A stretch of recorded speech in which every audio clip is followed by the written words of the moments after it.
ልጄ ሆይ ለጎረቤት ዋስ ብትሆን፣ ስለ ሌላ ሰው እጅህን አጋና ብትመታ፣ በአፍ ቃል ተጠምደህ በአፍ ቃል ተያዝህ።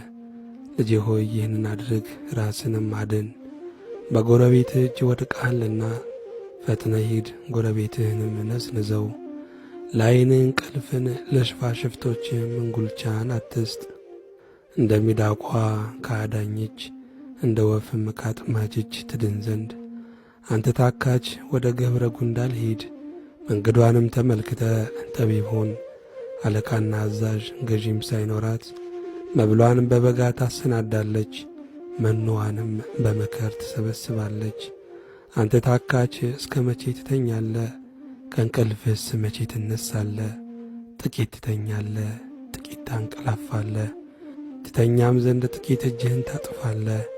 እንግዲህ ድህነትህ እንደ ወንበዴ ችጋርህም ሰይፍ እንደ ታጠቀ ሰው ይመጣብሃል። ምናምንቴ ሰው የበደለኛም ልጅ በጠማማ አፍ ይሄዳል።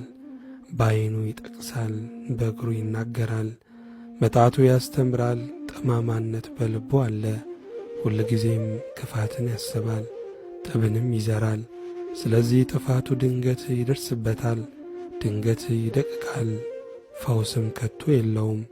እግዚአብሔር የሚጠላቸው 6 ነገሮች ናቸው፣ 7ንም ነፍሱ አጥብቃ ትጸየፈዋለች።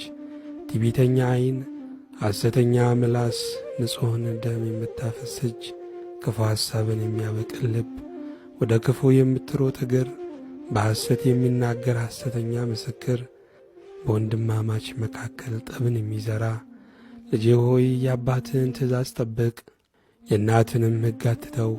ሁልጊዜ በልብህ አኑረው፣ በአንገትህም እሰረው። ስትሄድም ይመራሃል፣ ስትተኛም ይጠብቅሃል፣ ስትነሣ ያነጋግርሃል።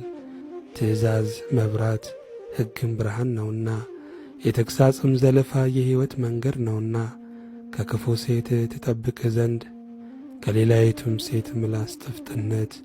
ውበቷንም በልብህ አትመኘው፣ ሽፋሽፍቷም አያጥምድህ። የጋለሞታ ዋጋ እስከ አንዲት እንጀራ ነው። አመንዝራም ሴት የሰውን ሕይወት ታጠምዳለች። በጉያው እሳትን የሚታቀፍ ልብሶቹስ የማይቃጠሉ ማን ነው? በፍም ላይ የሚሄድ እግሮቹስ የማይቃጠሉ ማን ነው? ወደ ሰው ሚስት የሚገባም እንዲሁ ነው። የሚነካትም ሁሉ ሳይቀጣ አይቀርም። ሌባ በተራበ ጊዜ ነፍሱን ሊያጠግብ ቢሰርቅ ሰዎች አይንቁትም። ቢያዝም 7 እጥፍ ይከፍላል፣ በቤቱም ያለውን ሁሉ ይሰጣል። ከሴት ጋር የሚያመነዝር ግን አእምሮ የጎደለ ነው።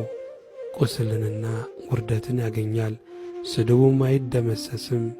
ቅንዓት ለሰው የቁጣ ትኩሳት ነውና፣ በበቀልም ቀን አይራራለትምና።